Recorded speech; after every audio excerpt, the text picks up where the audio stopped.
the unheard, the unspoken marvels of Yggdrasildia, ever striding towards their goals. Touched by the hands of eldritch wizards, they bestow powers to mold their destinies, to shift the powers of realms, minds, and vigor. Before we get to the retelling of this story, I leave you with this. Fear not the abyss, for as the fear is inside you, the abyss is as well.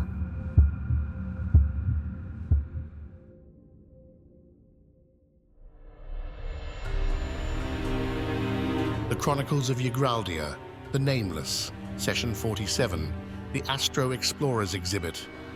The sun dipped below the horizon, casting an eerie crimson glow over the desolate ruins of Westfair. The Nameless, a band of heroes bound by fate, made their way through the towering edifice of the Bell Tower of Novelty. Each floor held surprises and exhibits of breathtaking beauty, but the second floor caught them off guard. It was a vast exhibit, showcasing ancient mechs, imposing golems, and war-forged soldiers, relics of long-forgotten wars.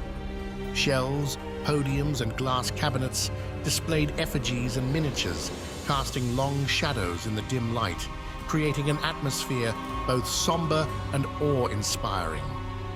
The stillness was suddenly shattered.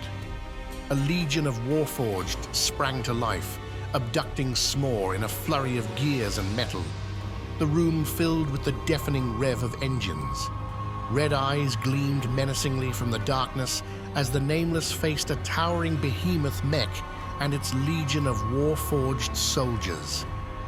A fierce battle erupted, the clang of metal against metal echoing through the chamber. The Nameless fought valiantly, their combined skills and determination leading them to victory. The massive mech collapsed, causing the interconnected Warforged to fall lifeless, their animating shadowy spirit force dissipating into the ether. Lunaria's true seeing revealed the interconnected nature of their foes, a web of dark magic binding them. With the threat neutralized, a new challenge emerged, a puzzle connected to 6 statues. The Nameless activated switchboards in sequence, following the historical events depicted on the plaques of each statue. As they solved the puzzle, a circular elevator descended from above, revealing the path to the next floor, the Cosmical Orrery. On the 3rd floor, the party entered a realm of cosmic wonder. They found themselves amidst an intricate orrery, a celestial model depicting the planets of their solar system: Astria, the Sun; Honaides, the Cradle; Nitera, the enigmatic moon; Muna, the guardian moon; Coruscant, the city planet; Ethel, the golden realm; and Xylos, the dark planet. The room was a dance of light and shadow, the planet's orbits casting moving constellations on the walls. The puzzle required the party to manipulate the orbits of these celestial bodies. Successfully breaking the orbits of the alien planets unlocked a floor, transporting them to the 4th level. The 4th floor was a hall of legends, showcasing wax figures of the fabled Astro Explorers, Westfair's esteemed scholars, navigators, and captains.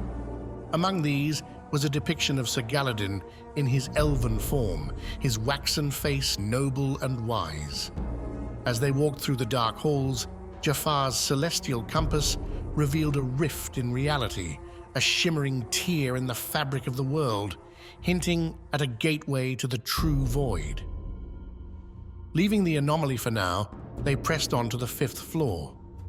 Here, the Nameless discovered a hangar for an ether ship, a vessel designed for astral travel. They reassembled the ship, gaining vital insights from the blueprints and perhaps learning how to recreate such a vessel. Sailing through a cosmic sea atop the repaired ether ship, they ascended to the 6th floor. On the 6th floor, they briefly explored a library containing ancient tomes and scrolls detailing the voyages of the Astro explorers. The scent of old parchment filled the air, stories of daring adventures whispered from the shelves. Pressing onward, they reached the 7th floor, a place filled with painful memories for Velikor.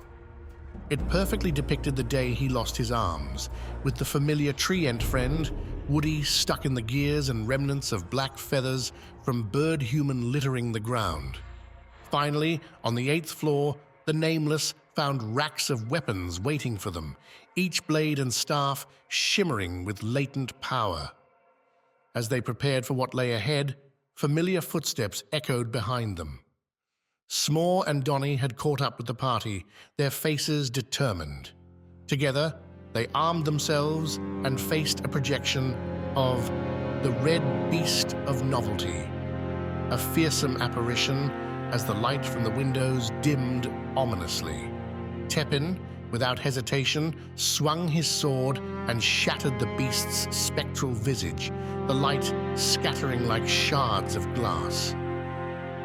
Queen Rhea Australis VII appeared as a ghostly apparition, her voice ethereal as she congratulated the party on their victory. Yet, the party felt a mixture of confusion and completion as they descended the tower, ready to report their findings to the Queen. Back in the Queen's chamber, they found her feverishly writing letters, the quill scratching urgently against parchment and sending messages through the tube system, coordinating with other parts of the Warian Empire. Upon their report, they were granted full access to the Grand Armory of Lilmire. They journeyed to Lilmire via the Golden Rail, a prestigious train in Westfair. During the ride, Tepin received an ominous message.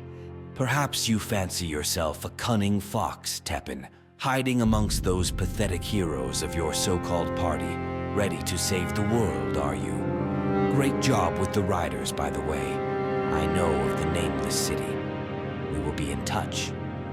Tepin maintained his composure, his face a mask of calm, hiding any concern from his companions.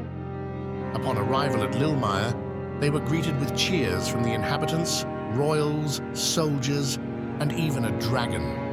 They gathered their rewards and returned to the Queen, who urged them to stay in touch regarding the Bihan dynasty and the riders of Apros. Velikor was reminded once more to seek answers about his lineage at the temple of the Sholan monks of Duluk. With new items and strengthened relationships, the Nameless set off towards the Dulukian mountains. The journey was arduous, but the landscape's rugged beauty was awe-inspiring. After some time traveling, the well-rested party spotted 3 hooded, cult-like figures on a precarious hanging bridge, their silhouettes stark against the twilight sky, ending the session on a literal cliffhanger. The story of the Nameless continues, their journey fraught with danger and discoveries as they edge closer to uncovering the truths that shape their destinies.